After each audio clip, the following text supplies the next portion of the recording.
Je vous dis à tous bonjour. Bienvenue dans ce moment de partage. Alors, le titre de mon message aujourd'hui, frères et sœurs, amis, « Me voici Seigneur », Ananias de Damas. Nous savons que la disponibilité d'un disciple ordinaire peut faire des choses et des œuvres extraordinaires. Bien-aimés dans le Seigneur, frères et sœurs, en Jésus-Christ, amis qui nous écoutez aujourd'hui, que la grâce et la paix de notre Seigneur Jésus-Christ soient multipliées dans vos vies. Aujourd'hui, je veux vous parler d'une phrase toute simple, mais qui a littéralement changé le cours de l'histoire de l'Église. « Me voici Seigneur ». Ces trois mots prononcés par un homme que la Bible présente comme un simple disciple à Damas ont permis à Dieu d'accomplir l'une des plus grandes transformations du Nouveau Testament. Cet homme s'appelait Ananias. Ananias de Damas, pour pas le confondre avec Ananias et Saphira. Il n'était ni apôtre, ni prophète, ni évangéliste, ni pasteur, ni docteur. Les 5 ministères d'ascension que l'apôtre Paul énumère dans Éphésiens 4, verset 11. Il nous dit la chose suivante. « Et il a donné les uns comme apôtres, les autres comme prophètes, les autres comme évangélistes, les autres comme pasteurs et docteurs. » Non, non, non, non. Ananias était un disciple ordinaire, comme vous et moi, comme toi et moi. Il n'avait pas de titre impressionnant, pas de grande réputation publique. Pourtant, Dieu l'a choisi pour une mission décisive. Aller poser les mains sur Saul de Tarse, le persécuteur acharné des chrétiens, afin qu'il recouvre la vue et soit rempli du Saint-Esprit. Permettez-moi de vous raconter cette histoire que nous trouvons dans Actes chapitre 9. Saul respirait encore la menace et le meurtre contre les disciples du Seigneur. Il se rend à Damas avec des lettres du souverain sacrificateur pour arrêter tous ceux qui invoquaient le nom de Jésus-Christ. Mais sur le chemin, une lumière éclatante du ciel l'enveloppe. Il tombe à terre, donc on suppose qu'il était à cheval, et entend une voix. « Saul, Saul, pourquoi me persécutes-tu » Jésus se révèle à lui personnellement. Saul est aveuglé et conduit à Damas, où il jeûne et prie pendant 3 jours. Pendant ce temps, le Seigneur appelle en vision un disciple nommé Ananias. Il lui dit simplement « Ananias ». Et la réponse immédiate d'Ananias est « Me voici, Seigneur ». Acte 9, verset 10. Dieu lui donne alors une instruction qui glace le sang. « Lève-toi, va dans la rue appelée droite et cherche dans la maison de Judas un nommé Saul de Tarse. Pose les mains sur lui pour qu'il recouvre la vue. » Ananias, humain comme nous, exprime sa peur. « Seigneur, j'ai appris de plusieurs personnes tout le mal que cet homme a fait à tes saints, à Jérusalem. Et il est venu ici avec autorité pour arrêter tous ceux qui invoquent ton nom. » Mais écoutez la réponse souveraine de Dieu, mon frère, ma sœur, mon ami, toi qui m'écoutes. Va, car cet homme est un instrument que j'ai choisi pour porter mon nom devant les nations et les rois et les fils d'Israël. Acte 9, verset 15. Ananias aurait pu refuser. Il avait toutes les raisons humaines de dire non, mais il a choisi l'obéissance. Il va, entre dans la maison, pose les mains sur Saul et déclare « Frère Saul, le Seigneur qui t'est apparu sur le chemin par lequel tu venais, m'a envoyé pour que tu recouvres la vue et que tu sois rempli du Saint-Esprit. » Acte 9, verset 17. Immédiatement, il tombe de ses yeux comme des écailles.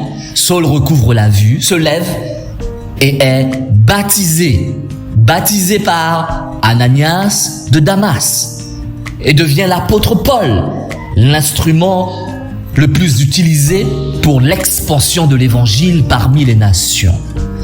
Je vais te dire ce que personne ne te dit, mon frère, ma sœur, mon ami, toi qui m'écoutes, frères et sœurs, ce que personne ne vous dit assez souvent, c'est que Dieu n'a pas réservé les œuvres puissantes uniquement aux 5 ministères d'ascension. Il n'a pas dit les miracles accompagneront seulement les apôtres, les prophètes, les évangélistes, les pasteurs, les docteurs. Non! Écoutez plutôt ce que Jésus déclare solennellement dans Marc 16, versets 17 à 18. « Voici les miracles qui accompagneront ceux qui auront cru en mon nom.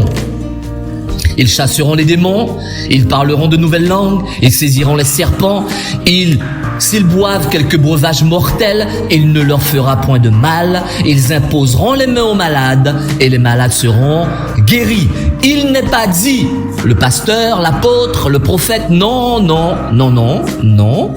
Il est dit ceux qui auront cru, tout croyant, chaque disciple rempli du Saint-Esprit. Et j'insiste, rempli du Saint-Esprit.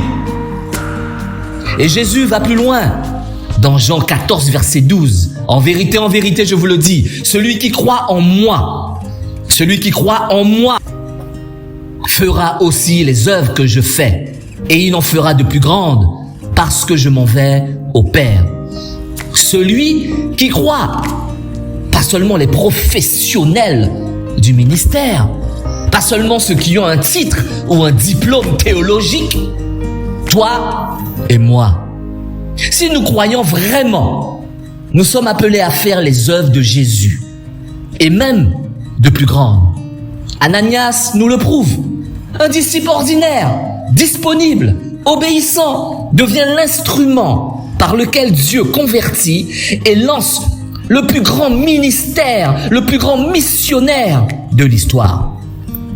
Beaucoup d'entre vous se disent aujourd'hui, moi, Dieu ne peut pas m'utiliser. Je ne suis pas assez qualifié, mais pas assez saint, pas assez éloquent. Je n'ai pas le don spectaculaire. C'est un mensonge de l'ennemi. Dieu cherche des cœurs disponibles, pas des CV impressionnants. Il cherche des Ananias qui, quand il appelle, répondent simplement « Me voici, Seigneur ». Peut-être que Dieu t'appelle aujourd'hui à aller parler à un collègue difficile, à prier pour un malade, à poser les mains sur quelqu'un qui souffre, à prophétiser une parole encourageante, à chasser un esprit d'oppression dans une maison, à évangéliser un voisin, à baptiser un nouveau converti. Et tu as peur. Tu dis, Seigneur, tu sais ce que cette personne a fait. Tu sais mon passé. Tu sais que je ne suis pas prêt. Mais Dieu te répond la même chose qu'à Ananias. Va, car cette personne, cette situation, ce lieu est un instrument que j'ai choisi. Bien-aimés, frères et sœurs, l'Église d'aujourd'hui souffre parce que trop de croyants pensent que l'action puissante est réservée à une élite ministérielle. Mais la Bible nous montre le contraire. Écoutez-moi bien. Pierre, Jacques, Jean, Étienne, Philippe, Ananias, des femmes comme Marie de Magdala, Priscille, Lydie, des disciples ordinaires ont bouleversé le monde. Aujourd'hui, le Seigneur te regarde et te demande, es-tu disponible? Si tu dis, me voici Seigneur, il t'utilisera de manière extraordinaire. Tu verras des aveugles spirituels recouvrer la vue. Tu verras des persécuteurs devenir des prédicateurs. Tu verras des malades guéris par tes mains. Tu verras des démons fuir à la mention du nom de Jésus-Christ par ta bouche. Tu verras des vies transformées parce que tu as simplement obéi. Ne te sous-estime pas, ne limite pas l'Esprit Saint en toi. Le même esprit qui ressuscita Christ d'entre les morts habite en toi si tu as cru. Alors, je t'encourage aujourd'hui, lève-toi, dis au Seigneur, me voici, envoie-moi, utilise-moi, même si je me sens ordinaire. Et tu verras la gloire de Dieu se manifester à travers ta vie pour l'avancement de son royaume. Nous allons faire une prière avant de clôturer. Prions ensemble. Père Céleste, nous te disons comme Ananias de Damas, me voici Seigneur. Pardonne-nous nos peurs, nos incrédulités, notre paresse spirituelle. Remplis-nous à nouveau de ton Esprit Saint. Rends-nous audacieux, disponibles, obéissants. Utilise-nous puissamment, non pour notre gloire, mais pour la tienne. Au nom puissant de Jésus-Christ, notre Sauveur et Seigneur, que j'ai ainsi prié. Amen. Amen. Alors que le Seigneur vous bénisse abondamment et qu'il fasse de chacun de vous un instrument choisi pour sa gloire. Amen.